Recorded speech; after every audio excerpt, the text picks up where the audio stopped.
महाराष्ट्र में नगर निकाय चुनाव के लिए महाविकास आघाड़ी एमवीए गठबंधन में शामिल दलों के बीच गठबंधन को लेकर घमासान मचा हुआ है।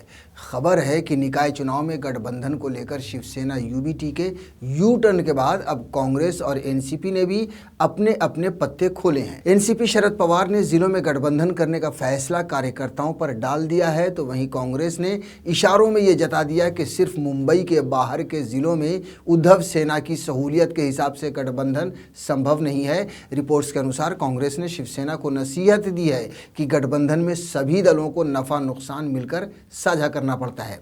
शिवसेना यूबीटी ने पहले अकेले चुनाव लड़ने का ऐलान किया था, लेकिन अब बताया जा रहा है कि उसने अपने रुख में बदलाव करते हुए महाराष्ट्र के अन्य हिस्सों में गठबंधन करने की बात कही है। शिवसेना यूबीटी के नेता संजय राउत ने कहा है कि अकेले चुनाव लड़ने का उनका फैसला सिर्फ मुंबई के लिए था। उन्होंने कहा है कि महाविकास आघाड़ी के घटक दल साथ मिलकर चुनाव लड़ना चाहते हैं, जिससे शिवसेना यूबीटी भी सहमत है।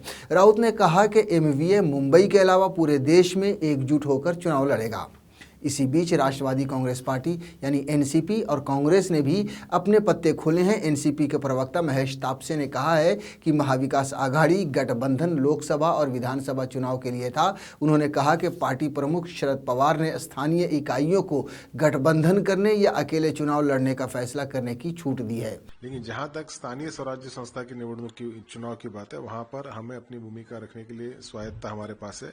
हमारे नेता शरद चंद्र पवार साहब ने हमेशा अपने डिस्ट्रिक्ट यूनिट्स को पूरा स्वतंत्र दिया है कि वो निर्णय लें किस प्रकार से अलायंस करनी है नहीं करनी है, क्योंकि ये चुनाव कार्यकर्ताओं का है। ये कोई लोकसभा का चुनाव नहीं, ये कोई विधानसभा का चुनाव नहीं जहाँ स्टेट और नेशनल लेवल के लीडर्स उसमें पार्टिसिपेट करें। ये कार्यकर्ताओं का चुनाव है, इसीलिए पूरा अधिकार स्थानीय कार्यकर्ताओं के पास है। वहीं खबर यह भी है कि कांग्रेस के प्रवक्ता अतुल लोंढे ने कहा है कि पार्टी महाराष्ट्र नगर निकाय चुनाव की तारीख घोषित होने के बाद स्थानीय नेता और पार्टियों के कार्यकर्ताओं की राय लेगी, फिर गठबंधन के बारे में फैसला करेगी। उन्होंने इशारों में शिवसेना यूबीटी को चेतावनी दी है कि गठबंधन का फैसला एक पार्टी की सुविधा के आधार पर नहीं हो सकता है।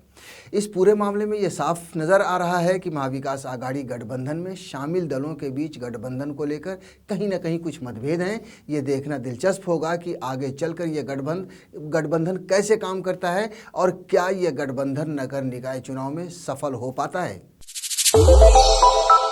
श्रेष्ठ भारत पर खबरों से जुड़े रहने के लिए चैनल को सब्सक्राइब और लाइक करें, बेल आइकन दबाएं और देखते रहें श्रेष्ठ भारत।